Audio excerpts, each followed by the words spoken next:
The American Revolution didn't begin with a declaration or a signed document. It began with blood on the streets of Boston. And the first to fall was a man named Crispus Attucks. Attucks wasn't a general, he wasn't a politician, and he wasn't even free. He was of African and native descent, a man who lived on the edge of colonial society, but on March 5th, 1770, when British troops opened fire on a crowd of colonists, Crispus Attucks became the Revolution's first martyr. His death turned anger into outrage and outrage into resistance. Welcome to our republic. When in the course of human events it becomes necessary for one people to dissolve the political band, sailors and airmen of the Allied Expeditionary Force. Well, I think it's time we ask ourselves if we still know the freedoms that were intended for us by the founding fathers. Not one small step for man. Those three hallowed words reverently dictate what you ought to be, what you can be, what you will be. We pledge to each other our lives, our fortunes, and our sacred honor. Crispus Attucks was born around 1723, likely in Framingham, Massachusetts. His father was African descent, and his mother was a native woman of the one I can't pronounce. I'm not even going to try and butcher it. His mom was a native woman.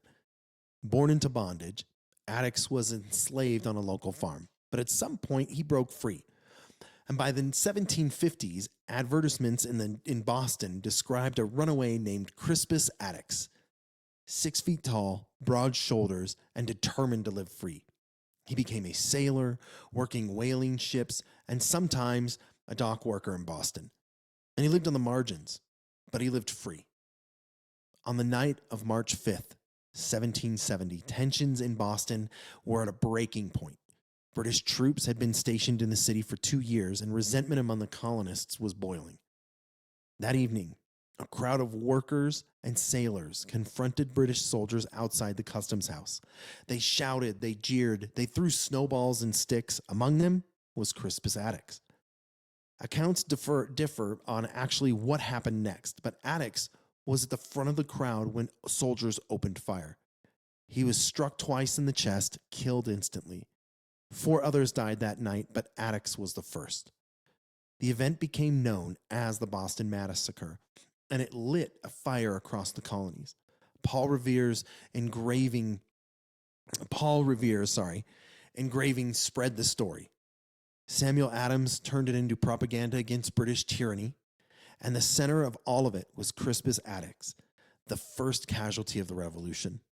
And in the years that follows, Attucks became a symbol. For patriots, he was the first martyr for liberty. For abolitionists, decades later, he was proof that black men had stood for freedom from the very beginning. John Adams, who defended British soldiers in court, tried to downplay Attucks' role, calling him a rabble-rouser. But history gave Attucks a larger voice than Adams ever intended. He was remembered as the man who fell first for independence. Crispus Attucks never lived to see independence. He never knew the United States. He never saw the flag fly, and he never heard the words of the Declaration. But his blood was the first price paid in the Revolution. For African Americans and Native Americans, his story has long stood as a reminder that liberty was fought for by more than just famous names. Crispus Attucks was a man on the margins, yet he became the first to fall for the cause of freedom.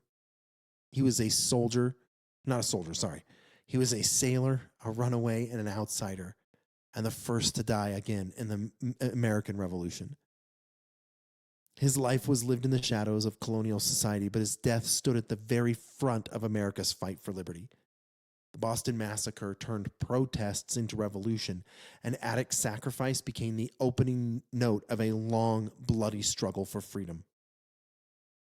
I really appreciate you taking time to listen. Remember, history isn't boring. It's the story of lives cut short that still managed to change the world. I'll see you next time.